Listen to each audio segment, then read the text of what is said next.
Hello दोस्तों। आज की कहानी का शीर्षक है अक्लमंद हंस। एक बहुत बड़ा विशाल पेड़ था। उस पर बहुत सारे हंस रहते थे। उनमें एक हंस था जो बहुत बुद्धिमान और दूरदर्शी था। सब उसका आदर करते थे और उसे ताऊ कहकर बुलाते थे। एक दिन उसने एक नन्ही सी अमरलत्ती के पौधे को पेड़ के नीचे जड़ में लिपटते देखा। ताऊ ने दूसरे हंसों को बुलाकर कहा, देखो इस पौधे को नष्ट कर दो, नहीं तो एक दिन यह पौधा हम सबको मौत के मुंह में ले जाएगी। एक युवा हंस हंसते हुए बोला, लगता है ताऊ पागल हो गया है। यह छोटा सा पौधा हमें कैसे मौत के मुंह में ले जाएगी। ताऊ हंस ने समझाया, आज यह तुम्हें छोटी सी लग रही है। धीरे धीरे यह पेड़ के सारे तने को लपेट लेगी। फिर इसका तना मोटा होने लगेगा और पेड़ से चिपक जाएगा। तब नीचे से ऊपर तक पेड़ पर चढ़ने के लिए सीढ़ी बन जाएगी। कोई भी शिकारी इस पौधे के सहारे चढ़कर हम तक पहुंच जाएगा और हम मारे जाएंगे। यह सुनकर सभी हंस हंसने लगे। एक हंस ने बोला, ताऊ तू तो एक छोटी सी पौधे को खींचकर ज्यादा ही लंबा कर रहा है। फिर एक हंस ने बोला, यह ताऊ अपनी अक्ल का रौब डालने के लिए अंट शंट कहानी बना रहा है।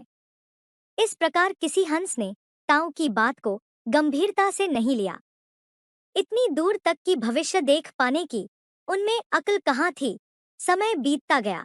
पौधा लिपटते लिपटते ऊपर शाखों तक पहुंच गई और उसका तना मोटा होना शुरू हुआ। सचमुच ही पेड़ के तने पर सीढ़ी बन गई जिस पर आसानी से चढ़ा जा सकता था। सबको ताऊ की कही बातों की सच्चाई सामने नजर आने लगी। पर अब कुछ नहीं किया जा सकता था क्योंकि पौधा इतनी मजबूत हो गई थी कि उसे नष्ट करना हंसों के बस की बात नहीं थी। एक दिन जब सभी हंस दाना चुगने बाहर गए हुए थे, तभी एक शिकारी उधर आ पहुंचा। पेड़ पर बनी सीढ़ी को देखते ही उसने पेड़ पर चढ़कर जाल बिछाया और चला गया। सांझ होते ही सारे हंस वापस लौटे। पेड़ पर उतरते ही शिकारी के जाल में बुरी तरह फंस गए। सभी हंस फड़फड़ाने लगे। तब उन्हें ताऊ की बुद्धिमानी और दूरदर्शिता का पता लगा। सब ताऊ की बात न मानने के लिए लज्जित थे और अपने आप को कोस रहे थे। ताऊ सबसे रुष्ट था और चुप बैठा था।